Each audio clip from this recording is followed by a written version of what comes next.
Las enfermedades cardiovasculares, tales como el infarto agudo de miocardio, los accidentes cerebrovasculares y la diabetes tipo 2, son algunas de las principales causas de morbimortalidad en el mundo. Hay una serie de trastornos que cuando se presentan al mismo tiempo, aumentan el riesgo que se presenten y se desarrollen estas enfermedades. ¿Cuándo tenemos mayor riesgo de enfermar del corazón o del cerebro o de la diabetes? Cuando tenemos síndrome metabólico. ¿Qué es? ¿Qué importancia tiene? ¿Y cómo puedo tratar el síndrome metabólico? Hoy lo vamos a estar analizando junto con el doctor Manuel Codas, médico clínico internista. En primer lugar, ¿qué significa síndrome? Son un conjunto de signos y síntomas que lo que buscan es englobar una definición, buscar una forma de hacer un acercamiento, un abordaje de estas enfermedades de una forma mucho más accesible. Un conjunto de síntomas y signos. ¿Y síndrome metabólico? Específicamente el síndrome metabólico lo que busca como definición desde el momento de su creación fue englobar enfermedades que conducen a un final común, que son estas enfermedades cardiometabólicas que denominamos. Como por ejemplo la obesidad, la hipertensión arterial, el síndrome, los síndromes lipídicos, ¿verdad? También el aumento del ácido úrico, que son enfermedades que hacen, y la diabetes por supuesto, que lo que hacen es llevarnos a un mismo final, que es un final con enfermedades cardiometabólicas, como el infarto, los accidentes cerebrovasculares, las enfermedades arteriales periféricas, que son hoy en día una de las principales causas de muerte a nivel mundial. ¿Qué factores de riesgo tienen distintos individuos? ¿Tienen todos los mismos factores de riesgo? ¿Cuáles son para desarrollar síndrome metabólico? Claro, entonces, entendiendo esto, se ve que existen factores de riesgo tanto modificables como no modificables a lo largo de nuestra vida, que todos tenemos, ¿sí? No modificables, como por ejemplo la genética. Nosotros no podemos cambiar de dónde venimos, ¿verdad? Sí podemos cambiar la expresión de esta genética a través de todo lo que está en nuestras manos realizar. Lo que se denomina hoy la epigenética. La epigenética o esta nueva forma de enfocar los problemas genéticos que tenemos, ¿verdad? O los problemas que estamos cargando en nuestra familia, ¿sí? De que traemos de nuestros ancestros. Otra de las cosas que quizás podrían estar o no en nuestras manos modificar es la raza, ¿sí? No podemos cambiar de dónde venimos ni quiénes somos, ¿verdad?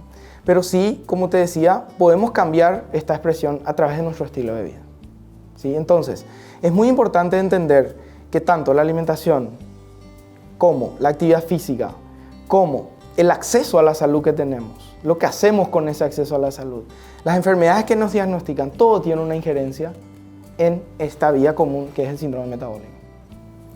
¿Y de esas cuál sería la más importante?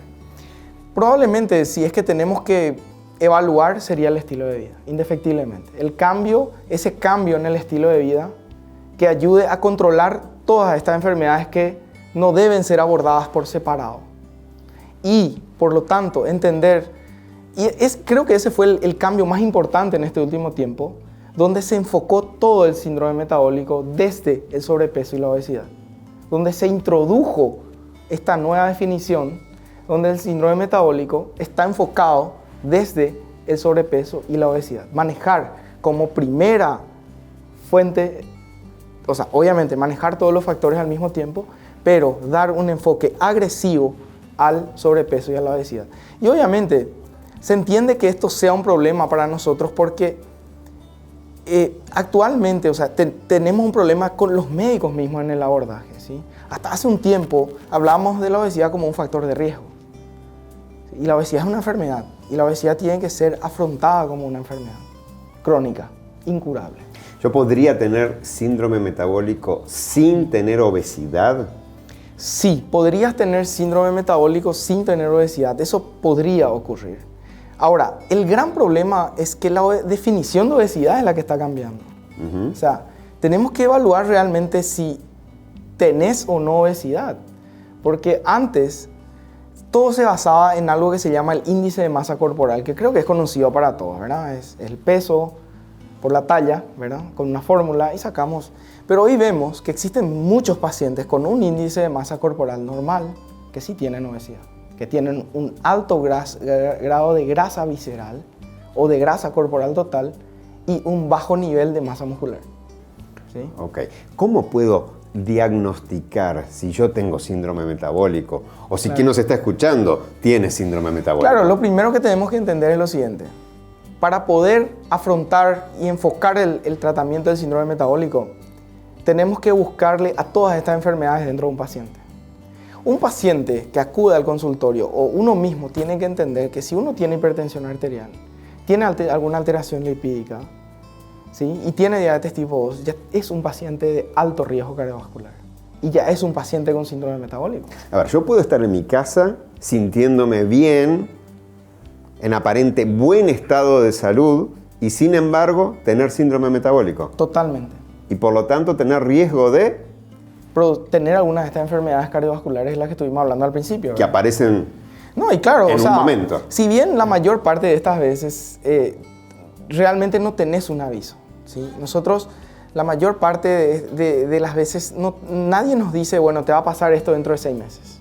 ¿Sí? Sin embargo, existen calculadoras que nos ayudan a determinar el riesgo de una persona de sufrir este tipo de problemas, ¿verdad? Son calculadoras de riesgo cardiovascular. Y eso me lo puede decir el médico, el médico. No es que lo puede, lo debe hacer. O sea, ante una de estas circunstancias, nosotros tenemos como médicos la obligación de informarle al paciente cuál es su riesgo cardiovascular a 10 años, que es lo que las calculadoras nos permiten hacer. Y es más importante entender hoy en día que estas calculadoras ya están ajustadas a nuestra población, ¿sí? Que se hicieron estudios poblacionales y que ya están ajustadas a nuestra población. Ya no es solamente la población de Estados Unidos o la de Europa, sino también acá. O la asiática, claro. En Sudamérica. La latinoamericana específicamente. Exactamente. Y si a alguien se le diagnostica que tiene síndrome metabólico, ¿cuál es el abordaje terapéutico? Muy bien, y es ahí donde hubo el principal cambio. ¿Por qué? Porque en un primer momento es como que estábamos tratando toda esta constelación de problemas de forma separada. Bueno, te ibas al médico, te hacía unos análisis, bueno, acá te dio un remedio para el colesterol, acá te dio un remedio para la hipertensión, acá te dio un remedio para la diabetes. Ahora, ¿qué pasa? El paciente se va a la casa con una recomendación de bajar de peso. ¿Cómo uno baja de peso? Probablemente el abordaje más difícil que existe es el abordaje de la obesidad. Por 1000 razones. Y probablemente en otro programa vamos a tocar y vamos a hablar solamente de obesidad. Y vamos a tocar todos estos temas que van desde el tabú hasta la falta de acceso a una persona que te pueda informar correctamente. Hoy, ¿cómo abordamos el síndrome metabólico? No podemos pensar en abordar un síndrome metabólico sin, primero que nada, abordar la obesidad. Es imposible. Darle a un paciente hoy una medicación para la hipertensión, para la dislipidemia, para el ácido úrico, para la diabetes no es suficiente. Y es más, la industria hoy, la farmacéutica hoy, los medicamentos ya van hacia ese lugar. O sea, hoy los medicamentos no solamente quieren bajar tu presión, o no solamente quieren bajar tus niveles de glucemia. Los medicamentos hoy buscan, aparte de hacer eso, ayudarte a perder peso, mejorar el riesgo metabólico, mejorar el riesgo renal, mejorar el riesgo cardíaco. O sea, hoy no podemos seguir indicando medicación que no tenga un efecto global sobre la salud del paciente. Entonces, el gran enfoque terapéutico hoy es abordarlo como un todo. Obviamente, debe ser multidisciplinario, no hay otra forma. ¿Y hay alguna piedra angular en este tratamiento, sin lugar a en duda, este abordaje? Sin lugar a duda, la piedra angular del abordaje es el abordaje de la obesidad, no como un factor de riesgo, sino como una enfermedad. Perfecto. Y a su vez, el estilo de vida, claro, forma parte clave estilo de en todo vida, esto, ¿verdad? El estilo de vida es la forma, es la herramienta con la cual nosotros cambiamos. No solamente lo que conforma el síndrome metabólico, sino los resultados a largo plazo. Es como agarrar y colocar y empezar a ahorrar para cobrar más adelante. ¿Sí? Es una inversión. Nosotros tenemos que ver esto y explicarle al paciente que esto es una inversión a largo plazo. Muchas gracias, doctor Manuel Codas, por presentarnos este tema tan importante, en el cual muchas veces podemos estar teniendo síndrome metabólico, pero sin darnos cuenta, sintiéndonos bien. Y entonces, ¿qué tengo que hacer? Tengo que visitar al médico, al clínico, para evaluar el estado de salud en general y específicamente el tema de síndrome metabólico. Y entonces, tratando el síndrome metabólico, haciendo un abordaje multidisciplinario, puedo eliminarlo y entonces eliminar o disminuir tremendamente las posibilidades de desarrollar diabetes mellitus o enfermedades cardiovasculares. Y desde el Sanatorio Adventista de Juvenau, Paraguay, en el corazón del Mercosur, te recordamos: Dios te ama profundamente y desea que tengas salud y salvación.